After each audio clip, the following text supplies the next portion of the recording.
Welcome. In front of me is a CUBOT X20, and today I'll show you how to enable and set up the portable hotspot.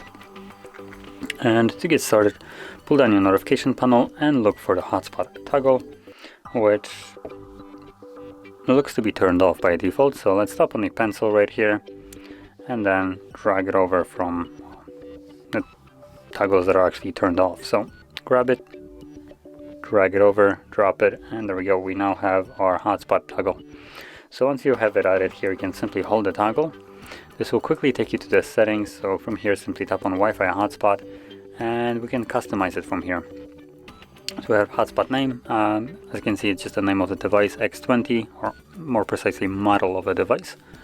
Then we have security, which I do recommend keeping it as it is. Below that, we have a password, which by default is just going to be some randomly generated password, so we can remove this one.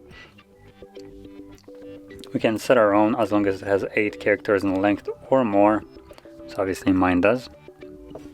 And from there, tapping on OK will basically confirm that password. And under advanced, we have turn off hotspot automatically, which I do recommend using this. It is a really nice feature because usually, personally, what I would say, I do forget to turn off my hotspot when I'm using it, and this results in me just kind of wasting my battery on nothing. If it's not being used, it is still consuming more battery when it's turned on, even if no one is using it. So this basically helps you out with that one. So it automatically turns it off after a specific period of inactivity. Then it looks like AP band is just 2.4, no other options. And then maximum connections, it can set it to be anything from 10 to 1 or from 1 to 10 users. Now by default it looks to be 6, but personally I think that's a little bit excessive, so I'm going to change it to 2. And below that, again on the grayed out, we have connected users and ones that you're blocking.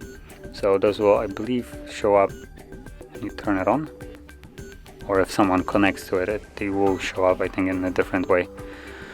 So anyway, I can enable it from here and disable it as you just seen, but also you can quickly exit to turn it on or off from the toggle itself. Instead of holding it, you can tap on it and this will turn it on. Now by turning it on, it does disable your Wi-Fi as you just seen. It uses the same antenna, so that's why it turns it off. It basically broadcasts a mobile network through your Wi-Fi antenna. But anyway, that is how you turn it on and off and also set it up. So if you found this very helpful, don't forget to hit like, subscribe, and thanks for watching.